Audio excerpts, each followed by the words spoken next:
We have with us at our CBS News World Headquarters news desk and anchor desk in New York, Gary Sick, currently director of the Middle East Institute at the world-famous Columbia University here in New York, former National Security Council member under Presidents Ford, Reagan, and Carter. Thanks for being with us, Mr. Sick. Pleasure.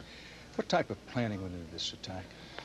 I think this is really a key issue because if you simply stop and think about the magnitude of this operation, they were able to penetrate security in two major airports, get people on board, provide their own pilots, because they obviously had their own pilots to do. Suicide pilots. Suicide pilots, but pilots who were qualified to fly a major airplane. And I personally watched the second plane go into the trade towers, and there was no flinching and no swerving. He flew right straight into it, and it was clear that no American pilot, no commercial pilot would ever have done that.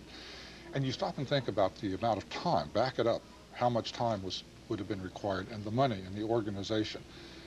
Let's put it this way.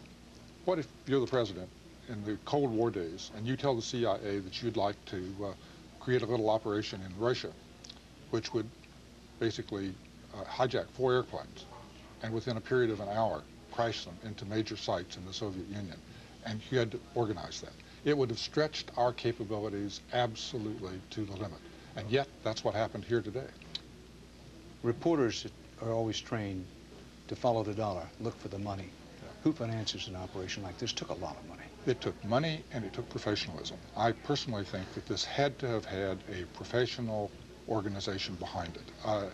If you look at the kind of operations that Osama bin Laden and others have conducted in the past, the most sophisticated stuff they've been able to manage is a car bomb.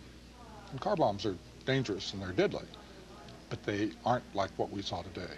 And this business of organizing, they had to recruit in the United States. They had to have Americans. They had to have some way of passing through the security in this country. That meant money, but it meant tremendous organization. And the fact that all of this, if you stop and think about it, it's amazing, went unreported, unnoticed by any of our systems, which were watching all of these specific organizations, raises the question, were we looking in the right place? Well, let's pursue that question. Whom do you think may be responsible for this?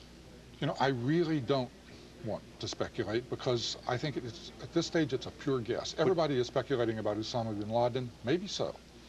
But if so, he has moved his operations to a level that this is the largest and most successful terrorist operation in history. And he was simply not up to that. He had a bomb in a boat, and he had some car bombs outside embassies. This is far beyond this that. Is something of an, and it's in this country. Well, let me ask talking a question about East Africa. I know you don't want to speculate, and neither do I, but it's inevitable that these questions flow on.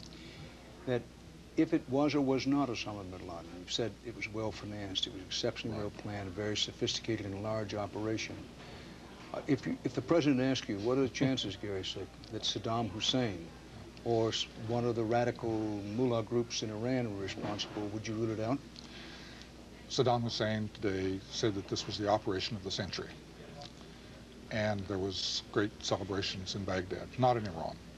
But, you know, if you had to look for a culprit in terms of organization, structure, money, professionalism, all of the things that go with it, that's one place that you would certainly have to look. And I think that our intelligence services are going to have to do a really careful step back from where they've been looking and start looking under some different rocks, because I think there are some things going on that we haven't really observed.